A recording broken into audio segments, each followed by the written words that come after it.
오늘 본문 13절은 하나님께서 우리 자녀들에게, 아버지이신 하나님이 우리 자녀들에게 소원이 있다 이렇게 말씀하고 있습니다. 우리 자녀들의 마음속에 하나님의 소원을 심어주십니다. 오늘 예배를 드리는 여러분의 마음속에도 하나님을 향한 소원이 있을 겁니다. 하나님께서 우리에게 바라시는 하나님의 소원이 있고 우리가 하나님께 바라는 우리들의 소원이 있는데 이것이 같은 것이면 정말 좋은 것이죠. 하나님의 소원, 특별히 하나님의 자녀라고 하는 이 표현을 생각해 보시기 바랍니다. 하나님의 자녀란 우리의 신분입니다. 하나님의 가족으로서, 아들로서, 딸로서 누릴 수 있는 온갖 특권과 특혜가 우리에게 있다는 말씀인 동시에 하나님의 사랑의 대상이요 하나님의 관심의 중심에 있다고 하는 의미일 뿐만 아니라 하나님의 자녀로서 우리가 책임도 있다고 하는 것을 상기시켜 줍니다. 부모라면 누구나 자식을 향한 소원이 있습니다. 얼마 전에 결혼한 우리 자매를 만날 때마다 아직 좋은 소식 없어요 하고 제가 물어보곤 합니다. 건강한 자녀를 출산하기를 바라는 목회자의 그런 소원, 또 직장을 다니는 형제들이 직장에서 잘 인정받기를 바라는 소원이 있듯이 부모라면 누구나 자기 자식에게 잘 되기를, 또 하나님이 축복하실 수 있는 그런 사람이 되기를 바라는 소원이 있습니다. 그래서 우리 교회 집사님의 예쁜 딸 이름을 지어줄 때 제가 주향이라고 지어주기로 했죠.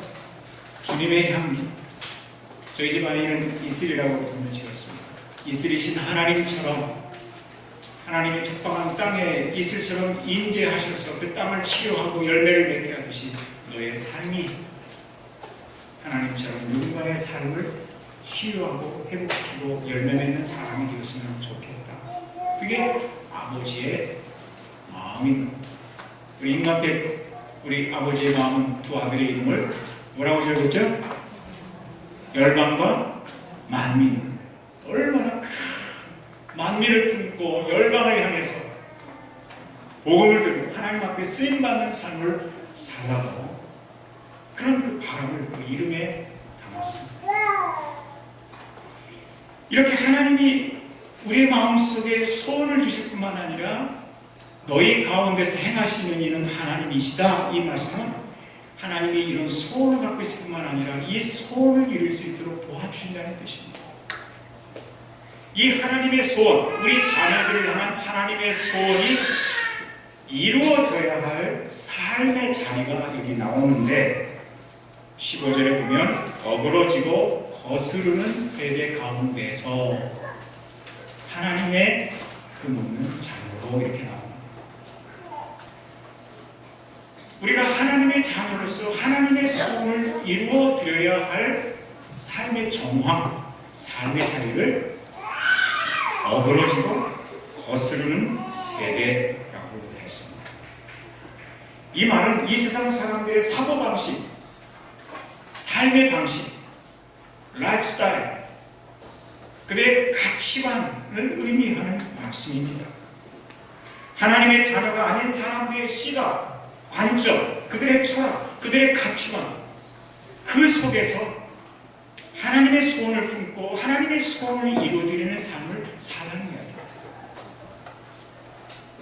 우리는 그 어느 때보다도 기독교적 가치관, 확신, 절대 권위라고 할 수 있는 완전한 표준이요 기준이라고 할 수 있는 이 하나님의 말씀이 도전받는 시대에 살고 있습니다. 수천 년 동안 간통이, 간음이 죄라고 적어도 고등종교, 세계 5대 고등종교가 다 한결같이 간통은 죄라고 이야기하고 있는, 하나님의 말씀은 더더욱 정확하게 간통은 죄라고 이야기하고 있는 이것이 얼마 전에 간통은 죄가 아니다고 바뀌었습니다. 이 세상의 기준은 자꾸 변합니다. 평균치는 자꾸 변하게 되어 있습니다. 그래서 그 기준이 변하는데 하나님의 뜻을 거스르는 모습으로 변합니다. 세상이 추구하는 가치관이 하나님과 역행하는 모습으로 바뀌고 있습니다. 그러나 성경은 단순히 행위를 죄라고 말할 뿐만 아니라 여인을 보고 음욕을 품는 자마다 이미 가늠하여 높은 기준을 유지하고 있습니다. 남의 것을 직접 손을 대서 훔치는 것만이 도적질이 아니라 하나님이 허락하지 않은 것을 향하여 탐심을 갖는 것 역시 도적질이라고 성경은 말씀하고 있습니다. 이렇게 우리의 가치관이 충돌하는 시대에 우리가 살고 있습니다. 신앙생활하는 것이 만만하지 않습니다. 사실은 힘듭니다. 때로는 바보 취급을 받고 어리석은 취급을 받는 것이 우리가 살아가는 삶의 현실입니다. 요즘은 동성애 문제가 우리 사회의 주요 이슈로 떠올랐습니다. 동성애를 반대하러 얼마 있다가 이제 제가 감옥에 가게 될지도 모릅니다. 그때 여러분들이 저를 위하여 청원 운동을 하시게 되면 여러분도 벌금을 물리게 될지 모르겠습니다. 성소수자 인권을 보호하자는 측면에서 접근하는 사람이 있는가 하면 사회적, 경제적 비용을 국민들이 세금으로 부담해야 되니까 동성애 허용을 신중히 하자는 사람들도 있습니다. 하나님이 상하이시니까 동성애자들을 용납해 줘야 한다고 접근하는 사람도 있습니다.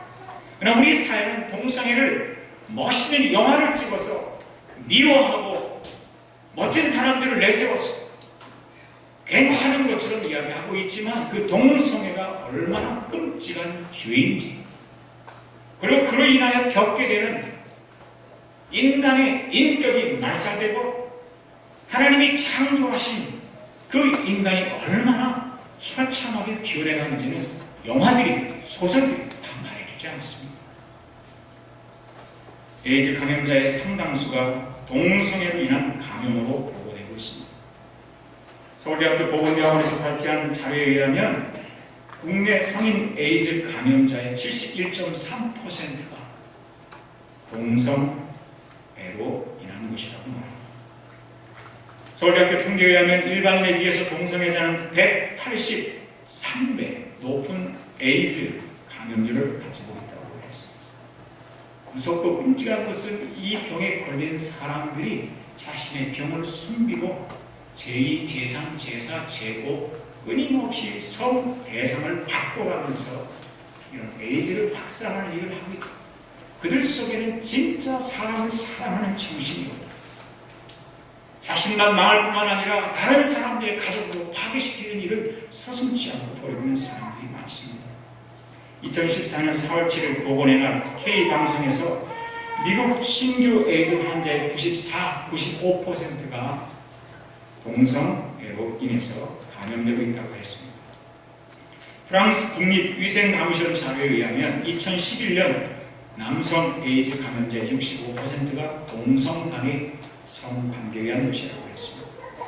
캐나다에서 커시먼 박사의 조사 결과 신규 에이즈 환자가 75% 되는 사람들이 동성 간의 접촉으로 발생했다고 했습니다. 동성연애자들의 권리를 주장하는 박원순 씨 같은 사람들이 지지하는 발언을 거침없이 해대니까 우리나라의 아동 소아 성애자, 미성년자들을 성적 대상으로 취급하는 이러한 사람들, 얼마 전에 한 가수가 전자팔찌를 차고 감옥에서 나왔습니다. 미성년자들을 대상으로 아동 소아 성애자들까지 뭐라고 이야기를 하냐면 우리에게도 동성애자들과 같은 고난을 달라, 이렇게 이야기를 목소리를 높이고 있습니다. 그러니까 이번에는 다른 쪽에서 동성 간 결혼이 허용된다고 하면 왜 일부 다처제는 안 되는가? 일부 다처제도 허락하라. 그것도 행복을 추구할 권리가 있다. 이렇게 사람들이 이야기를 합니다. 기준이 없습니다. 표준이 없습니다. 이것이 세상의 가치관입니다. 그러나 성경은 절대 권위를 갖고 있는 말씀인데 레위기 18장 22절 말씀에 보면 너희는 절대로 동성연애를 해서는 안 된다. 이것은 추잡한 것이다. 원문을 보면 너는 여자와 동침한 같이 남자와 동침하지 말라. 이는 가증한 일이니라.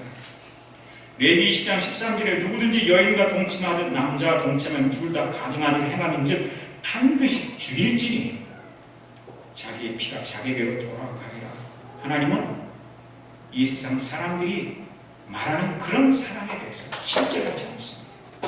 하나님은 거친 반응을 보입니다. 인내하지 않습니다. 하나님은 반드시 죽이라고 엄격하게 말씀하고 있습니다. 구약이라서 그럴까요? 하나님은 어제나 어디나 영원토록 동일하신 분이신데 신약성경 로마서 1장 24절 27절 말씀에 보면 남자들도 순리대로 여자 쓰기를 버리고 서로 향하여 음욕이 불린 듯하며 남자가 남자와 더불어 부끄러운 일을 행하여 그들의 그릇 때문에 상당한 보응을 자신이 받았느니라. 그들이 이 같은 일을 행하는 자는 사형에 해당한다고 하나님께서 정하심을 알고도 성경의 가치관은 사형에 해당한다. 히브리서 13장 4절 말씀에 모두 혼인을 귀하게 여겨야 하고 잠자리를 더럽히지 말아야 합니다. 음행하는 자와 간음하는 자는 하나님의 심판을 받을 것입니다. 세상이 무죄라고 선언하지만 하나님의 높은 도덕적 기준 그리고 가정을 지키고 이 인류 사회를 지키고 인류에게 미래를 있게 만드는 하나님의 말씀은 음행하는 자와 간음하는 자는 모두 하나님의 심판을 받는다. 하나님의 죄를 사랑한다. 아닙니다. 죄인을 사랑하기 이전에 하나님은 죄를 미워하시는 거 아셔야 됩니다. 하나님의 죄를 미워하신다고요? 얼마나 미워하실까요? 10절 5편 6절과 7절 말씀에 이렇게 말씀합니다. 오만한 자들이 주의 목전에 서지 못하리이다. 주는 모든 행악자를 미워하시며 거짓말하는 자들을 멸망시키리이다. 여호와께서는 피 흘리기를 즐기는 자와 속이는 자를 싫어하신다. 악을 행하는 사람들을 미워하며 싫어하며 하나님 앞에 서지 못한다 했습니다. 하나님은 죄에 대해서 예민하게 반응하십니다. 증오하신다고 했습니다. 죄인과 죄는 분리할 수 없습니다. 죄인이 죄를 행하는 것이고 죄를 사랑하는 것이고 죄 속에서 사는 것입니다. 우리의 영혼과 육체를 분리할 수 있습니까? 분리되는 순간에 죽습니다. 마찬가지로 죄인과 죄는 같이 가는 것입니다. 하나님은 죄를 미워합니다. 싫어합니다. 증오합니다. 죽이라고 합니다. 심판한다고 합니다. 소돔과 고모라를 멸망시키신 하나님이십니다. 하나님의 진노가 있습니다. 요한복음 3장 16절에 하나님이 세상을 이처럼 사랑하사 독생자를 주셨습니다. 저를 믿는 자마다 영원한 생명을 주셨다는 이 말씀만 있는 것이 아니라 요한복음 3장 36절에는 아들을 믿는 자에게는 영생이 없고 아들이 없는 자에게는 하나님의 진노가 그 위에 머물러 있다 하였습니다. 하나님의 진노가 죄인들에게 있습니다. 그러나 동시에 하나님은 분명히 죄인들을 미워하고 증오하고 분노하고 심판하기를 원하시지만 동시에 그 죄인들을 사랑하는 것도 사실입니다. 하나님은 철저히 죄를 미워하실 뿐만 아니라 철저히 그 죄를 사랑하시는 분인데 이 이해할 수 없는 진리가 가장 잘 설명되는 것이 예수 그리스도의 십자가입니다. 하나님은 우리의 죄를 용납할 수 없는 우리의 죄를 우리의 속이는 죄를 음란한 죄를 간통을 했던 죄를 하나님의 것을 도적질하는 죄를 거룩하게 살지 못했던 모든 죄를 하나님의 거룩하신 죄가 없으신 하나님 아들 예수 그리스도를 십자가에 못 박아 그 위에 하나님의 진노를 쏟아부었습니다. 하나님의 죄를 미워하십니까? 미워합니다. 십자가를 보면 알 수 있습니다. 당신의 아들을 친히 십자가에 못 박아 죽이시기까지 얼마나 죄를 미워하셨으면 여러분과 제가 감내할 수 없는 그 죄를 영원히 죽을 수밖에 없는 그 죄를 하나님의 아들이 대신하여 하나님의 저주를 받으셨습니다. 그리고 그 아들 안에서 우리의 모든 죄에 심판을 하시고 우리는 죄인이 아닌 것처럼 우리를 의롭다 하시며 예수 그리스도를 믿는 사람들을 하나님께서 의롭다 하시고 거룩하다 하시고 성자라고 부르시고 성도라고 부르시고 영원한 생명을 주신 하나님의 사랑을 생각해 보시오. 하나님께서 우리들에게 내가 거룩하니 너희도 거룩하라고 하십니다. 세상의 가치관이 아무리 하나님을 거스르고 거역하는 이런 세상으로 변해간다고 할지라도 우리는 그 속에서 하나님의 자녀로서의 정체성을 가지고 하나님의 백성으로서의 모습을 가지고 우리는 살아가야 합니다. 하나님의 자녀로서의 책임, 그것이 하나님의 소원이라는 말씀으로 나타나고 있습니다. 여기 본문에는 하나님 우리의 마음속에 심어두신 소원 3가지가 나오는데 첫 번째 소원이 무엇입니까? 여기 저를 좀 따라서 하겠습니다. 모든 일을 원망과 시비가 없게 하라. 하나님이 우리에게 가지고 있는 하나님의 소원, 첫 번째 소원은 하나님과의 관계에서의 소원입니다. 하나님의 자녀로서, 아들로서, 딸로서 우리 아버지이신 하나님을 향하여 얼마나 많은 자녀들이 원망하고 하나님을 향해서 시비를 거는 모습으로 살아가고 있습니다. 구약성경으로 돌아가서 잠깐 보십시오. 이스라엘 백성들이 애굽에서 400년이 넘게 종사의 노예살이를 하다가 6월절 어린 양의 대속의 죽음을 통해서 세상죄를 지고 가는 하나님의 어린 양을 바라보는 믿음을 통해서 그들이 구원받고 나옵니다. 홍해를 건너며 그들이 침례를 경험했습니다. 가나안으로 가기 전에 광야 생활을 거치면서 민수기를 보면, 민수기라는 말은 그 책의 주제는 방황인데 끊임없이 하나님의 백성들이 하나님을 원망합니다. 하나님 왜 내 인생이 이렇게 힘듭니까? 하나님 아버지라고 하시면서 대체 내 삶을 이렇게 곤고하게 만드실 수 있는 겁니까? 내가 선교사가 되어서 필리핀 민다나오 섬에 갔는데 우리 아버지가 치매입니다. 우리 어머니가 치매인 아버지를 돌보느라고 예배도 못 드리고 있습니다. 내가 하나님을 사랑하고 하나님께 헌신하고 있습니다. 목자로 헌신하고 집사로 헌신하고 성도로서 죽기 살기로 헌신해 왔습니다. 어려운 문제들이 슬슬 풀려야 하는데 모든 기도 제목에게 다 응답을 받아야 하는데 날 사랑한다고 하면서 왜 내 삶은 아직도 광야입니까? 왜 아직도 나는 다람쥐 쳇바퀴 돌듯이 문제 속에서 벗어나지 못하고 있는 겁니까? 언제 우리가 하나님 원망합니까? 하나님의 사랑이 믿어지지 않을 때, 하나님의 사랑을 불신할 때 원망이 터져나옵니다. 우리가 언제 주의 지도자들을, 주의 종들을 원망합니까? 우리가 언제 가족들을 원망합니까? 우리가 언제 우리 사랑하는 사람들을 향해서 핏배를 올리고 원망합니까? 그들에게 시비를 겁니까? 하나님의 사랑과 하나님의 능력을 신뢰하지 못할 때 찬송을 부르지 못하고 감사하지 못하면서 삽니다. 저는 한 주간을 돌아보십시오. 아침에 일어나 하나님 오늘 새로운 날을 주셔서 감사합니다. 아직도 고난이 남아있지만, 아직도 문제가 남아있지만 오늘 이 한 날은 주님의 날이 되고 주님의 역사하시는 날이 되고 하나님과 함께 동행하는 날이 될 것입니다. 아직은 내 마음속에 하나님 주시는 큰 위로와 축복을 경험하지 못하고 있지만 하나님이 이 광야 속에서 나를 연단하고 있음을 내가 압니다. 나를 빚어가고 있음을 압니다. 내 삶의 찌꺼기들을 제하여 버리시려고 용광로 같이 뜨거운 곳에 나를 넣으셔서 나를 순수하게 만들어 하나님 나를 정말 하나님이 기뻐하시는 사람으로 만들어 가시는 것을 압니다. 주님을 사랑합니다. 주님 사랑합니다. 당신의 사랑을 내가 믿습니다. 이렇게 고백하며 한 주간에 단 하루라도 시작해 보신 적 있으십니까? 하나님은 아버지라 하셨습니다. 인간으로서의 아버지인 저도 제 딸을 향해서, 제 아들을 향해서 좋은 것을 주고자 하는 마음이 있습니다. 그들을 향하여 소원이 있습니다. 그들이 이렇게 살아주었으면, 그들과 나와 이런 관계가 되어줬습니다. 카톡으로 돈 달라는 이야기만 하지 말고, 용돈 달라는 이야기만 하지 말고, 아빠 감사해요. 아버지 고마워요.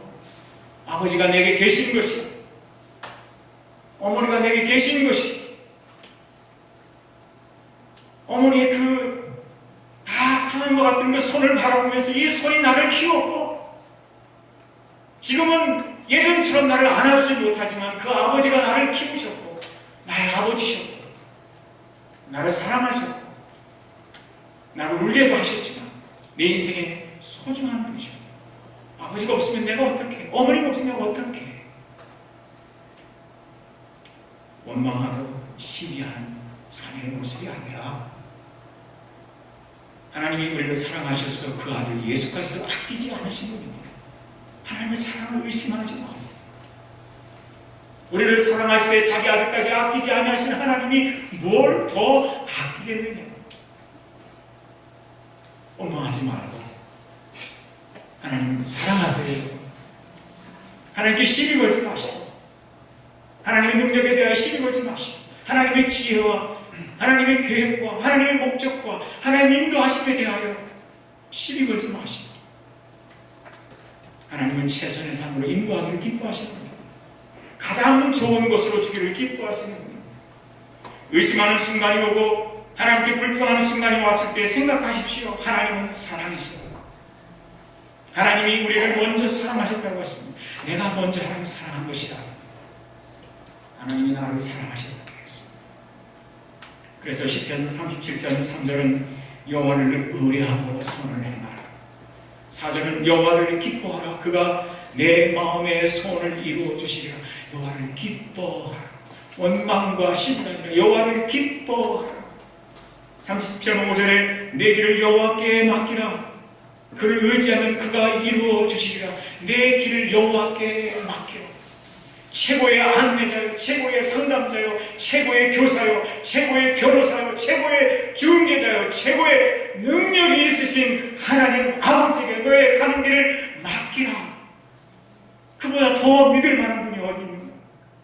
시편 37편 7절에 여호와 앞에 잠잠하고 참아 기다리라. 이 잠잠하고 참아 기다리라. 하나님을 기다리는 모습이 불평하며 다급하며 조급한 마음이 아니라 쉼 있는 기다림입니다. 그래서 여기 시편 37편 히브리 원문을 보면 rest in God이라고 했어요. 하나님 안에서 쉬어라 그 말이죠. 기다리되 쉼 있는 기다림입니다. 하나님이 향하여 믿음이 있기 때문에 하나님의 역사를 믿기 때문에 하나님이 최선을 주신다는 확신이 있기 때문에 우리의 기다림이 기도하고 응답을 기다리는 것이 하나님을 바라고 기다리는 삶이 우리의 미래를 향하여 바라보는 우리의 전망이 쉼이 있는 기다림. 원망과 시비를 그치고 하나님을 사랑하고 믿는 자녀가 되고 하나님의 소원함을 믿으시기 바랍니다. 그것이 하나님의 첫 번째 소원입니다. 하나님의 두 번째 소원은 하나님의 자녀로서 내가 어떤 사람으로 살아가느냐의 소원입니다.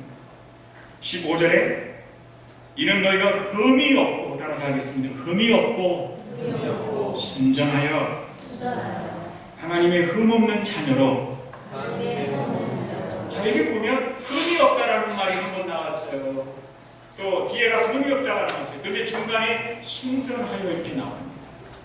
근데 우리 한글 성경 다 흠이 없다고 번역을 했지만 이 성경 헬라어 원문에는 두 개의 단어가 다른 단어를 사용하고 있습니다. 첫 번째 흠이 없다라고 하는 이 단어는 아멘푸토스라는 단어를 쓰고 있는데 이것은 사람들에게 손가락질 받을 비난받을 삶을 살지 말라는 뜻입니다. 우리는 하나님의 자녀라고 했습니다. 하나님 우리 아버지이십니다.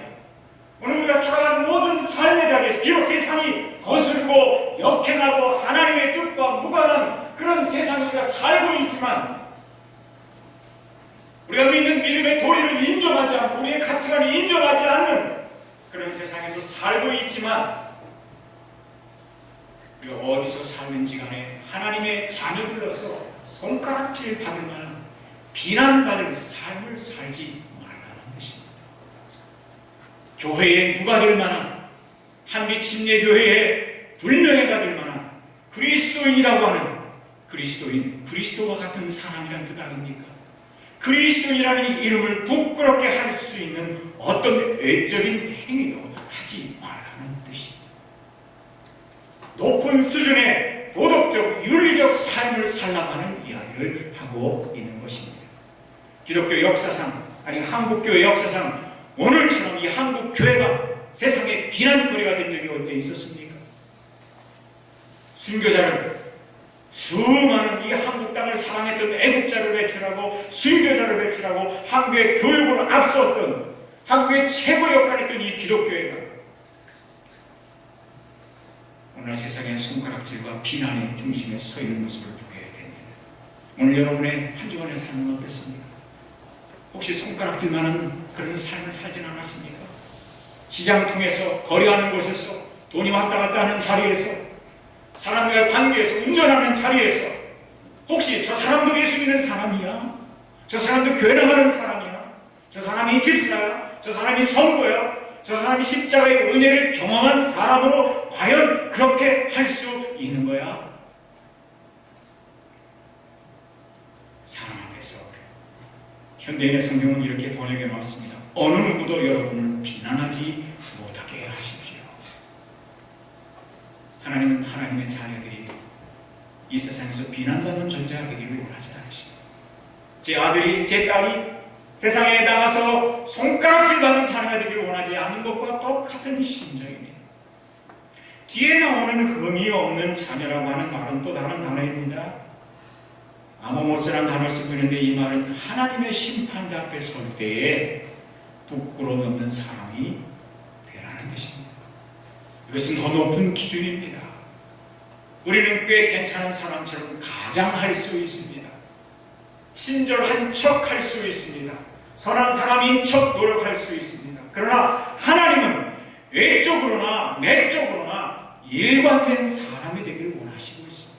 그것이 중간에는 순전하의 의미입니다. 섞이지 않은, 아무것도 섞어놓지 않은,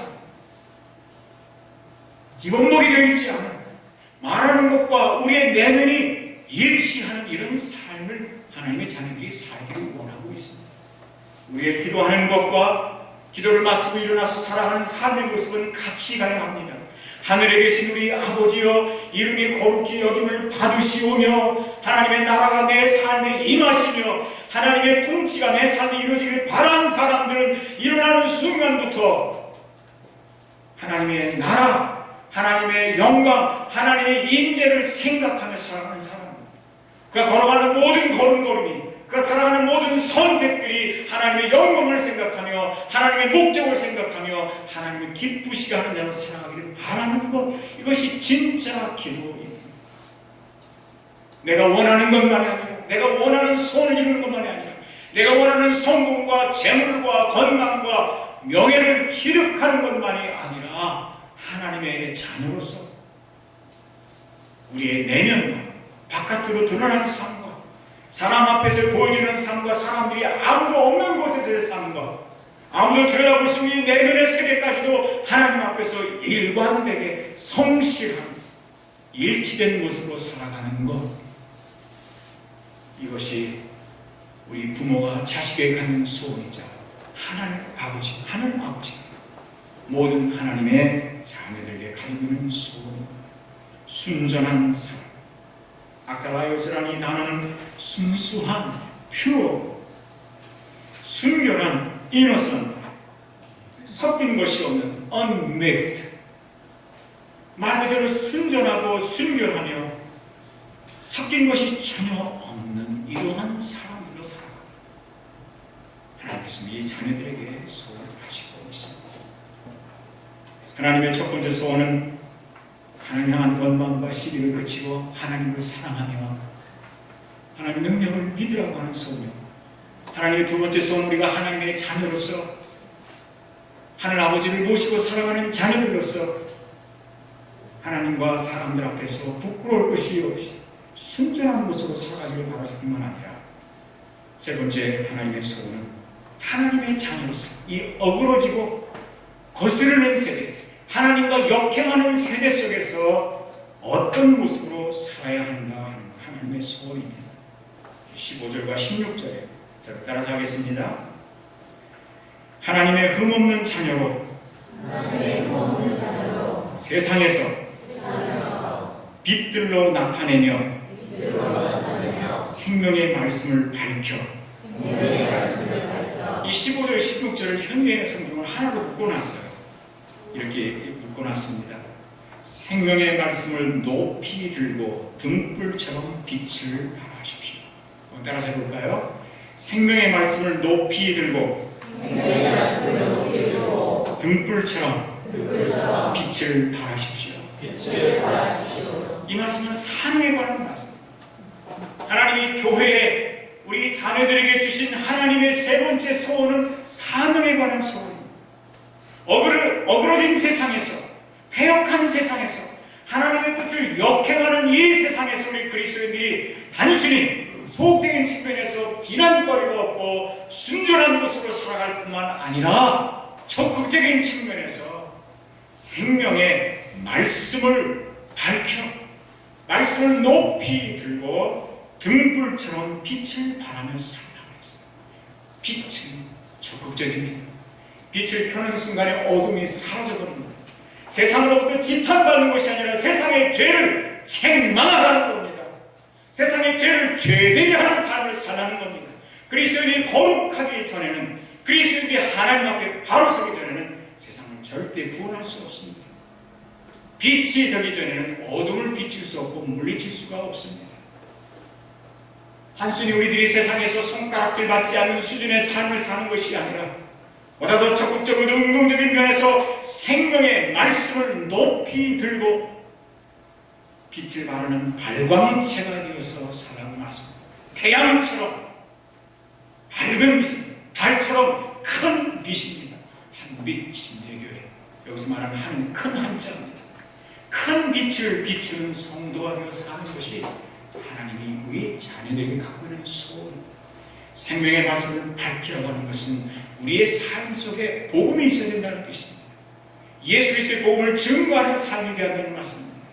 저는 한 주간의 삶을 생각하면서 여러분이 그대로 교회로 인내해야 묻는 것이 아니라 주위 사람들에게 그리스도 없는 심령을 향해서 누군가를 향해서 단 1분이라도 기도하신 적이 있습니까? 어두운 심령, 복음이 없는 심령, 지옥으로 가고 있는 영혼들을 향해서 하나님, 나는 크리스찬입니다. 나는 세상으로부터 비난받을 짓을 하지 않습니다. 나는 돈을 숨기지 않습니다. 나는 남의 것을 취득하지 않습니다. 그것으로 만족했습니까? 하나님, 내 양심은 떳떳합니다.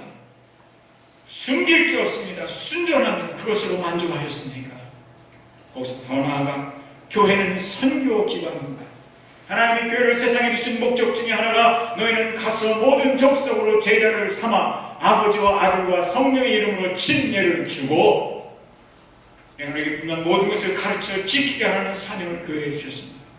성령이 임하시면 너희가 권능을 받고 예루살렘과 온 유대와 사마리아 땅 끝까지 이르러 내 증인이 되리라 이렇게 말씀하고 있습니다. 증인으로서 살아가는 거예요. 예수 믿는 자, 내가 예수 믿는 자요, 예수 믿는 자로서 증인이 되어 살아가기를 하나님 우리 모두에게 소원하고 있습니다. 그리스도를 모신 사람은 다 선교사가 되어야 합니다. 그리스도 없는 이웃들은 다 우리의 선교지입니다.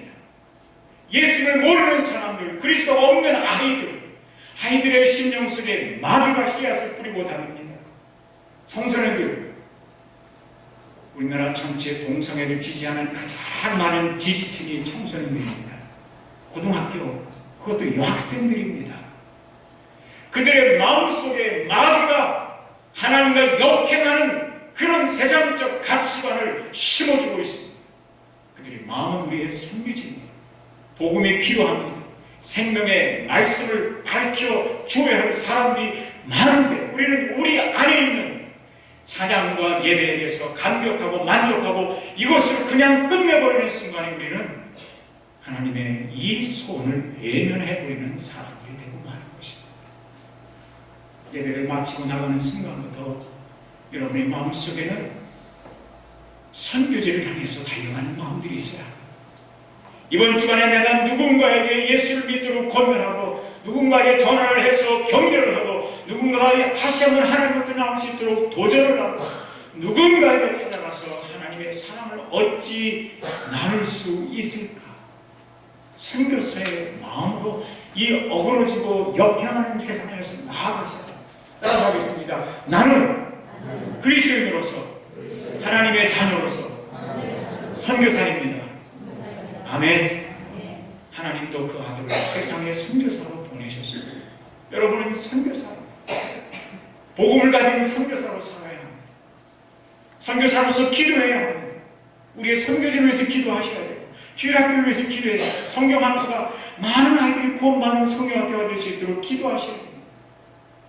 우리 청소년들이 구원받을 수 있도록, 우리에게 매주 새로운 불신 영혼들이 주님 앞에 돌아오는 역사가 일어날 수 있도록 우리는 기도해야 합니다.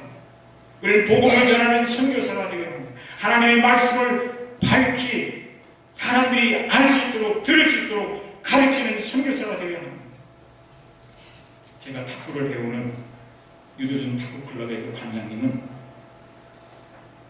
한 주에 40명을 개인 레슨을 합니다.